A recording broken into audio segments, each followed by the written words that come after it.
Hey there, I'm Panther or Gogoball device, um, and welcome to my YouTube channel.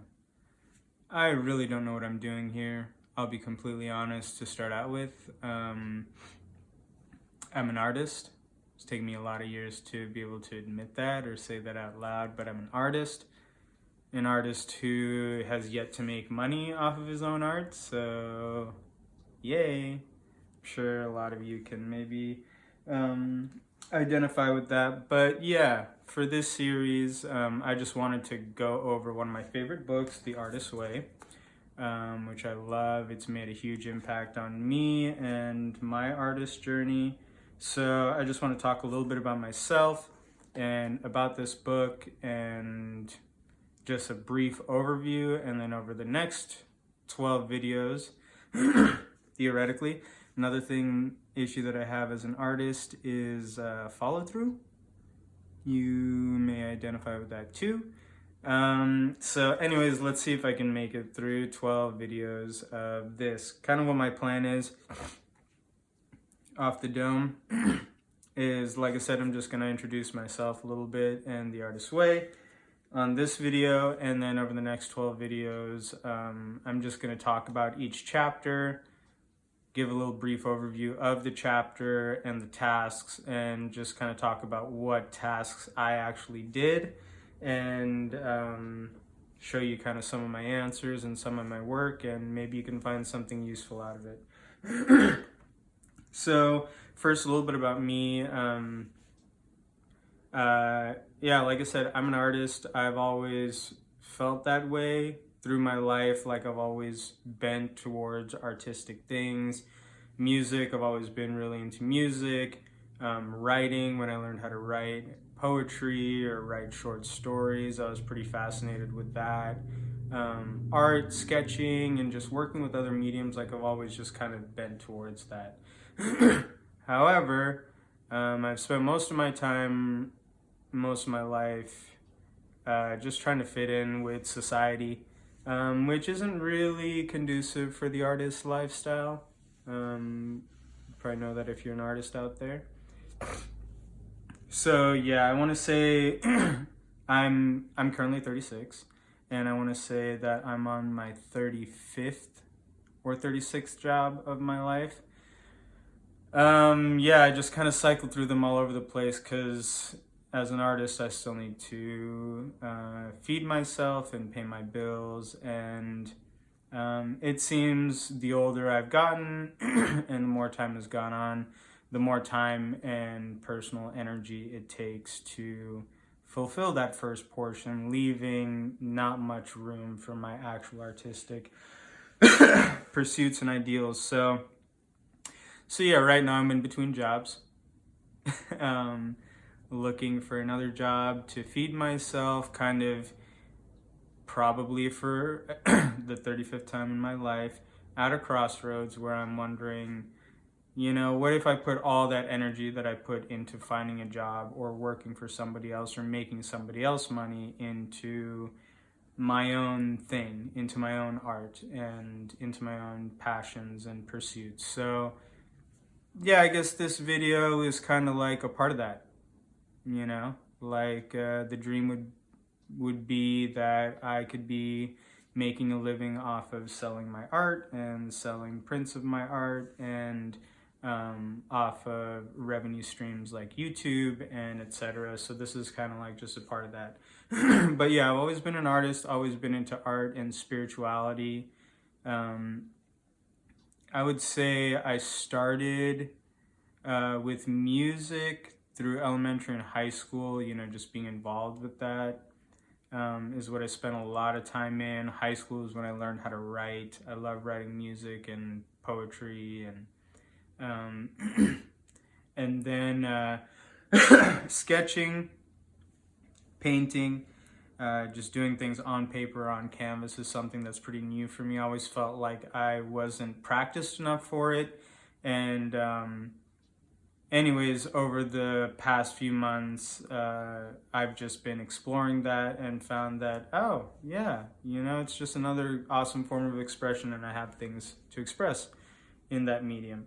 And the Artist Way, I would say has been a big part of that, because the practices in it have really taught me how to just let go of my own negative thinking and just put stuff on the page. So, okay, a little bit about the Artist's Way, mainly like my experience with it. I was introduced to it back in 2017, I would say, by somebody that I was dating at the time, and just always saw it on their shelf, and we always made plans to go through it together, but we never did. And anyways, when we broke up, one of the first things I did was I went out and I bought this book, and yeah, I was just always drawn to it.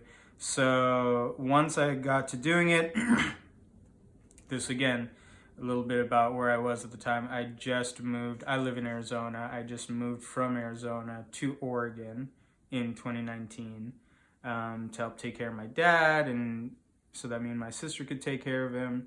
And when I moved out there, once again, didn't have a job and spent months looking for one without work. And so by this time, was kind of used to this cycle of like, once I leave one job and move on to something else, it usually takes me a long time to find something else, and it's pretty difficult, and come down to my last few dollars before it's like I finally get it. Anyways, I was in that space, and I was like, all right, who knows, this is probably gonna last for a while, so I should do something. This was a great thing to do at that time. So I went through it. That was probably my first time going through it. Found a job a couple months later, and just kind of I would bring this to work and work on it in my downtime. I was working at an assisted living home at the time. But yeah, it's been a really great book. It's done a lot for me. Namely, I would say the thing so I've gone through this book over the last 6 years. I've gone through it 2.5 times now, and this is now, I think, my official, I guess this would maybe be, no, I've gone through it 3.5 times, so this would be my official third completion, if I complete it. Last time I stopped halfway through. But yeah, it's done a lot for me, namely one of the big practices, which is the morning pages. So a little bit about the introduction. Julia Cameron, she goes through kind of how she put this all together.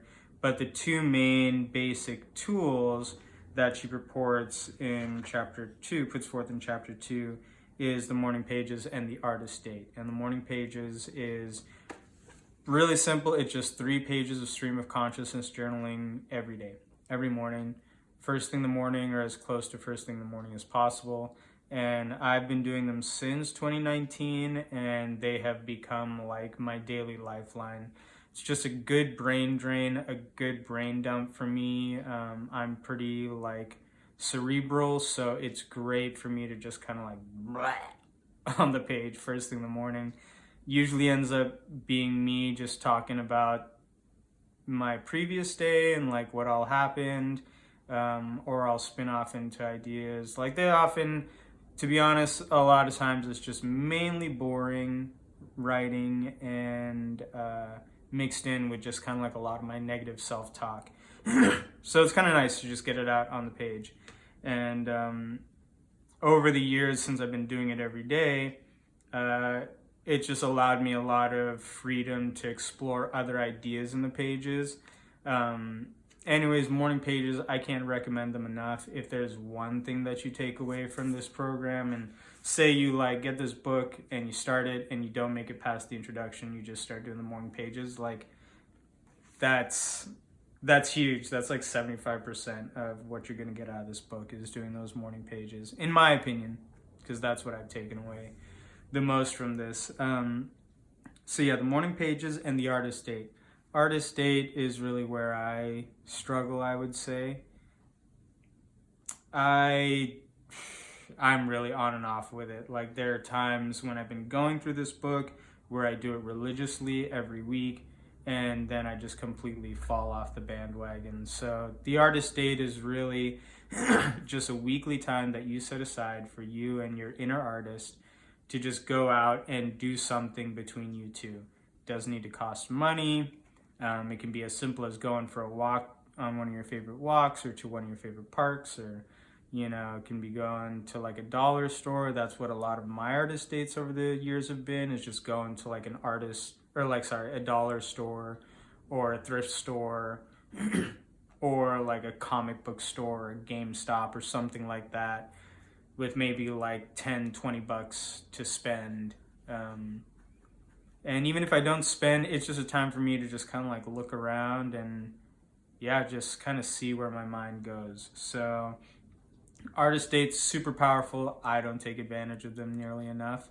And that's something I'll be trying to do on this round of the Artist Way. So, but that's kind of where it starts off, is just kind of her talking about how she came up with this program. And this book was written, like back in the 70s or the 80s, so it's been around for a while. A lot of people have used it, and they still use it to this day.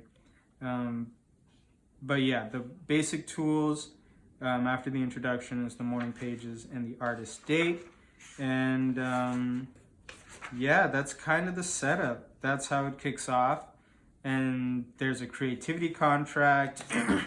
I'll read mine, but she has you, write in your information.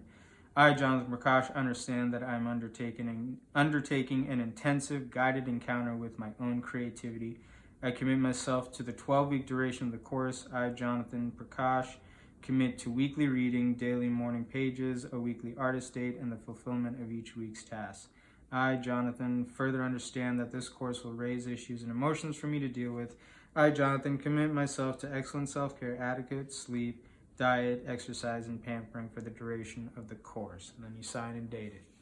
So I signed mine November 13th, 2025. Is today the 14th?